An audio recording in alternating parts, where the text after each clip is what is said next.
Lah, cari toa lai. Assalamualaikum warahmatullahi wabarakatuh. Salam Pramuka. Halo Kak Squatter semuanya. Welcome back to podcast Sakato. Sapandape ka Bacarito.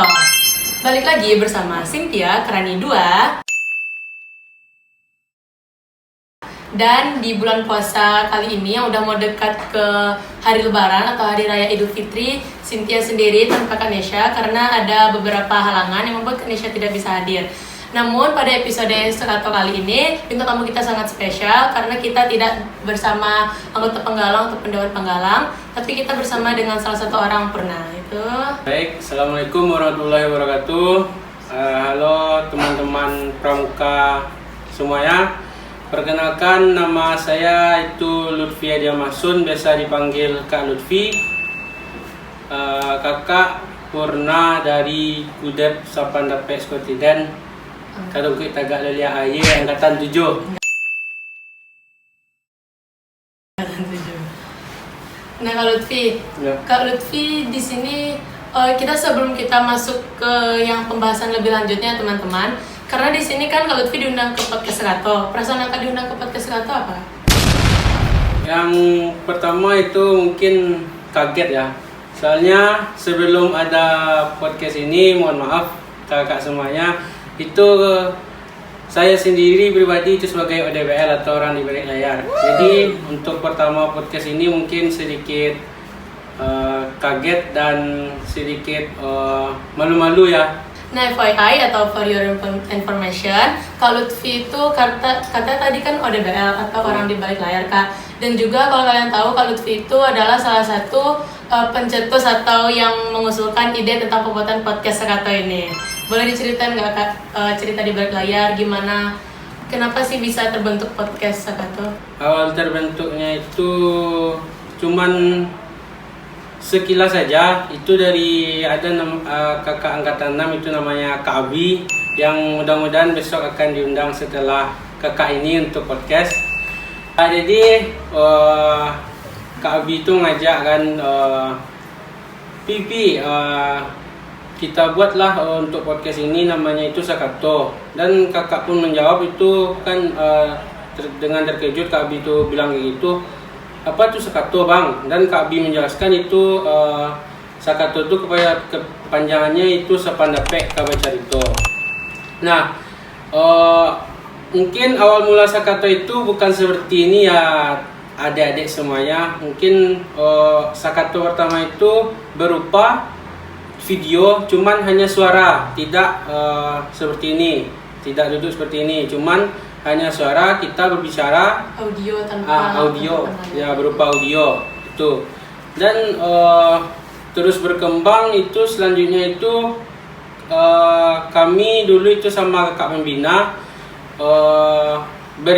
ada ide itu untuk menyewa satu ruangan. Jadi terciptalah yang namanya SH atau Squad Host.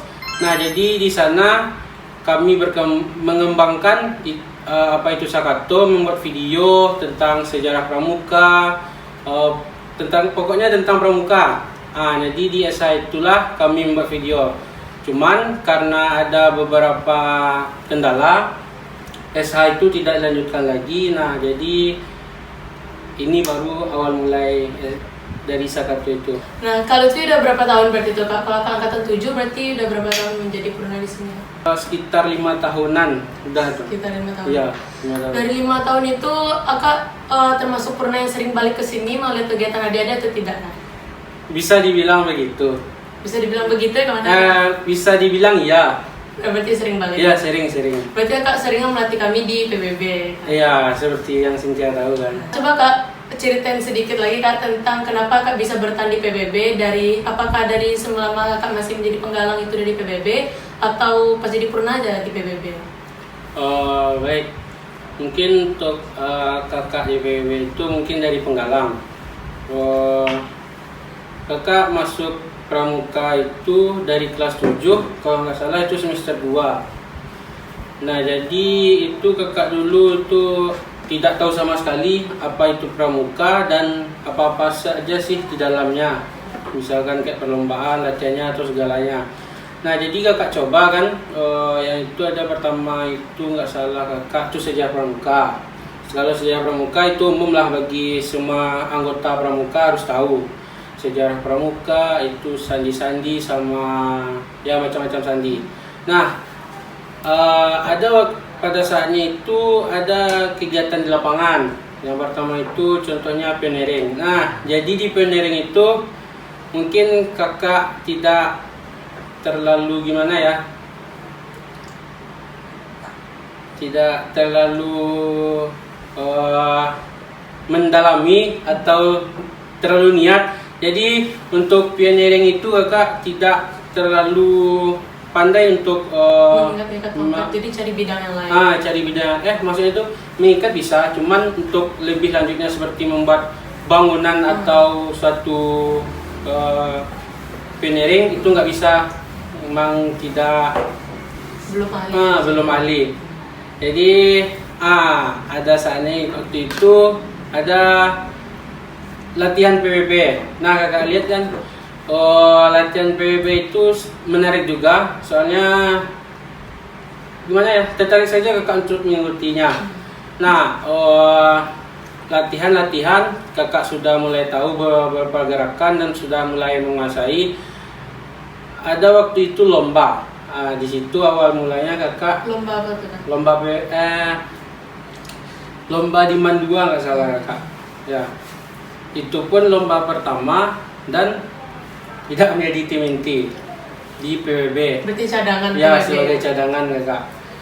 Jadi di situ kakak berpikir di mana kurangnya kakak. Mungkin kakak tidak juga menyalahkan dari Purnanya karena tidak memilih kakak dan kakak membina, tapi kakak lebih introspeksi diri. Kenapa kakak nggak bisa ikut? Mungkin itu belum rezeki dan mungkin ada beberapa gerakan yang tidak harus diperbaiki. harus diperbaiki. Nah kak, cuman yang menarik, seingat Cynthia pernah dengar cerita dari Purna siapa gitu kak, tentang cerita asal awal mula Kak Lutfi masuk ke pramuka itu kak, kayak menarik, coba kak ceritakan ke teman-teman gitu. Kenapa kak bisa masuk ke Gudeg Sopan David? Sangat menarik sekali. Entah diajak kak ini atau gimana. Tapi menariknya itu nanti tersinggung pula yang disebut Karena waktu itu kakak bukan menyumbangkan diri ya, karena kakak waktu itu diperebutkan sama dua organisasi sih. Yang pramuka. Jadi dengan segala apa yang kakak jalani, jadi makanya kakak pilih pramuka karena ya di pramuka itu beda dari yang lain. Mungkin Cynthia pernah juga merasakan perbedaan Cynthia dari sebelum masuk pramuka dan sudah masuk pramuka. Beda. Ya beda, itu. Cuman yang membedakan tadi kan bedanya tentang sebelum masuk pramuka sama pas sudah jadi jadi penggalang kak. Sekarang perbedaan pas kakak masih jadi penggalang sama pas jadi Purna apa kak? Di penggalang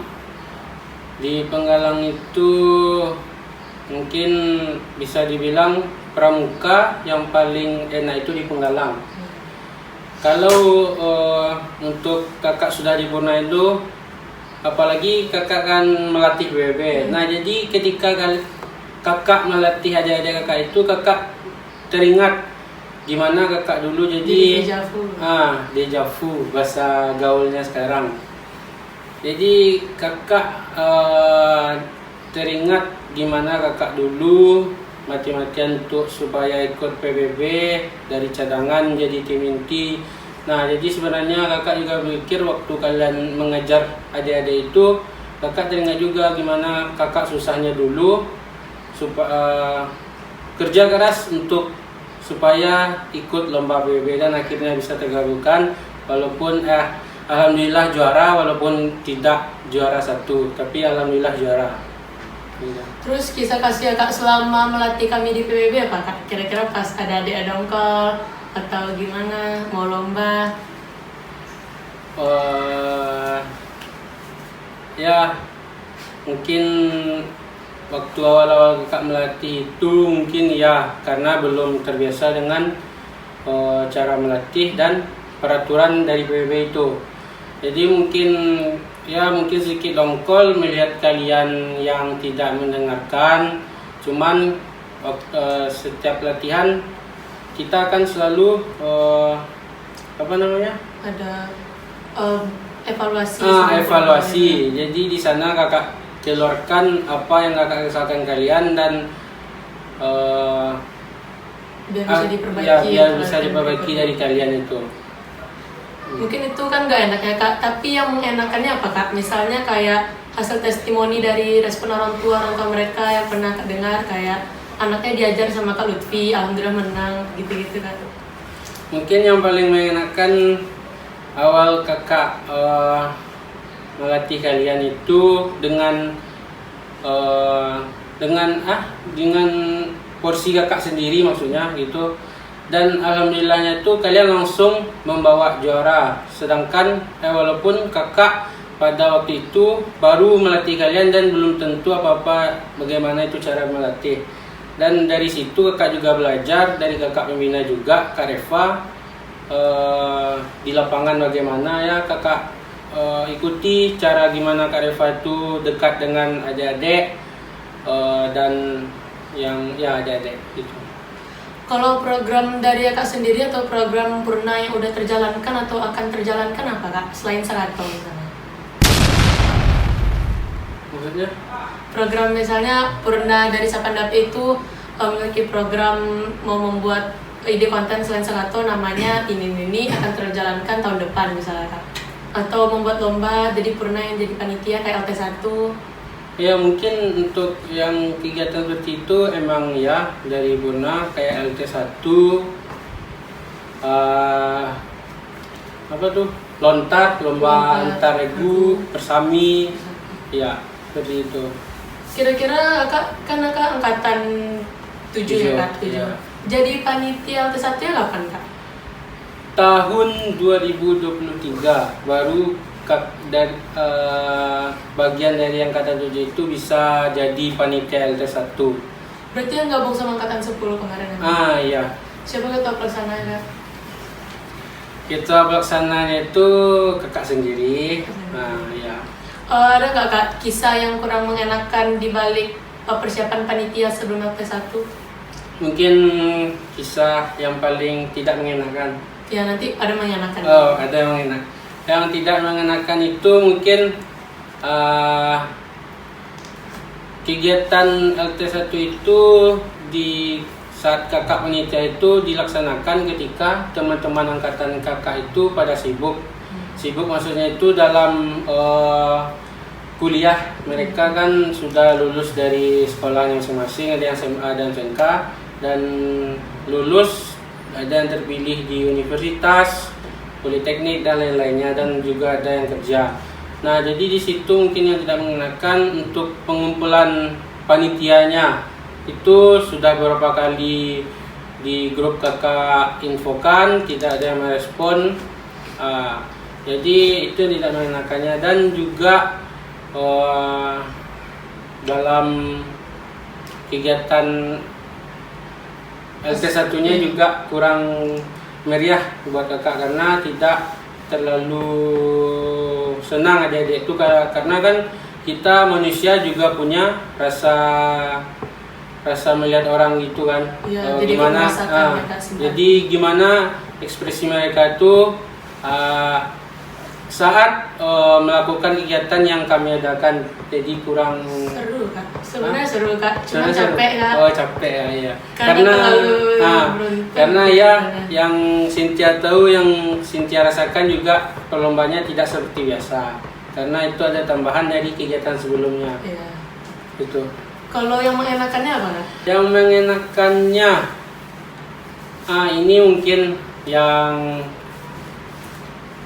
sangat mengenakan tuh dari Purna, dan apalagi dari kak pembina itu. Purna sebelumnya, maksudnya Purna angkatan 1 sampai di atas kakak itu pada datang untuk melihat adik-adiknya, karena kan seperti hari-hari biasa ini kan kakak-kakak yang Purna yang sudah tua itu punya pekerjaan dan kesibukannya masing-masing. Tapi dengan adanya kegiatan LT1 itu, para kakak-kakak itu bisa meluangkan waktunya walaupun sebentar untuk datang bersilaturahmi kembali kan bersama adik-adik. Jadi adik-adik itu tahu, oh ini nih Purna dari angkatan Sopan Dape. Nah, gitu. Kalau dari reaksi orang tua adik-adik sendiri apa Kak yang membuat Kakak senang istilahnya? Kan banyak waktu pas malam ya Kak, Iya. datang semua orang tua. Yang kakak rasakan dari angkatan sebelumnya, maksudnya itu sebelum kakak, yang dari angkatan kakak, itu orang tuanya itu sangat gimana? Senang anak berpartisipasi. Ya, senang anaknya berpartisipasi karena antusias ya tinggi juga orang tua, antusiasnya. Kak. Karena waktu angkatan kakak, jujur orang tua itu bisa dibilang bodo amat. Jadi tidak ada satupun orang tua yang datang untuk melihat anaknya. Tapi alhamdulillahnya yang kemarin itu ada bukan beberapa, banyak, lebih dari 2 orang tua yang datang untuk melihat anak-anaknya, apa yang dilakukan anak-anaknya. Jadi kita pun juga merasa senang karena orang tuanya bisa ikut melihat kegiatan kita, gimana sih kegiatan itu. Jadi percaya. Jadi kan kebanyakan orang-orang tua yang tidak tahu mungkin pramuka itu cuman panas-panasan saja, cuman main-main, tidak ada prestasi yang bisa didapatkan pramuka. Cuman kakak sendiri yang merasakan prestasinya ada, tapi tergantung dari adik-adik itu, dia mau maju apa tidak. Dan pada saat itu orang tua yang menyaksikan sendiri anak berprestasi ya Kak? Iya, dan bawa makanan pula. Iya. Banyak bawa makanan ke tenda-tenda. Iya, bawa banyak. Terus terakhir Kak, pesan Kak kepada Gudep Sopan Dape apa Kak? Apalagi nanti takutnya Kak udah semakin dewasa, udah kerja, makin supaya Kak pindah keluar kota, meninggalkan kami. Mungkin untuk keluar kota tidak ya, mungkin hanya sebentar karena itu mengejar cita-cita. Tapi akan balik ke kampung lagi. Mungkin ke pesan untuk Gudep Sopan Dape Eskotiden, tidak banyak-banyak, kakak hanya cuman berharap semoga Gudep ini lebih maju dari yang sebelumnya dan tunjukkan jati diri kita itu sebenarnya. Jadi di saat kita di luar, orang-orang tidak merendahkan kita, tapi mereka menjunjung. Kapan perlu mereka takut melihat kita. Contohnya, Gudep Sopan Dape nih, aduh gimana nih. Jadi orang-orang itu berpikir 2 kali untuk menghadapi kita di luar sana. Itu pesan kakak. Kesan mungkin yang selama kakak alami, senang, ada sedihnya, ada tawanya. Ya. Ada tahu berhasil membuat orang lain segan ke Gudep Iya, kita. seperti itu juga termasuk seperti itu. Dan juga kesannya itu juga memiliki 2 orang pembina yang sangat baik dan peduli dan care sama adik-adiknya di sini. Jadi jarang kita temukan pembina yang seperti itu Di luar Gudep ini. di luar Gudep ini. Gitu. Nah, terima kasih banyak Kak Lutfi sudah menemani Cynthia dan Scotters semua di rumah. Mungkin menjelang ngabuburit atau di bulan puasa pada episode kali ini. Mungkin segitu dulu kakak semuanya video Sekato episode pada hari ini. Jangan lupa THR-nya. Untuk yang mau ngirim THR silahkan DM aja di IG Sopan Dape Eskotiden karena bentar lagi kita juga mau lebaran. Terakhir jangan lupa apa Kak? Jangan lupa like, comment, share, dan subscribe. Nyalain juga notifikasi di Scout Story Dan supaya kakak semuanya tidak ketinggalan video atau updatean terbaru dari YouTube kami. Jangan lupa juga follow IG kami itu Sopan Dape Eskotiden dan spndpk.pro dan TikTok kami spndpk.pro dan juga YouTube khusus game kami Aniayo Squad. Oke, terima kasih kak semuanya. Terima kasih juga pada Kak Lutfi. Ya, sama-sama Cynthia. Assalamualaikum warahmatullahi wabarakatuh. Salam Pramuka. Dadah kak semuanya.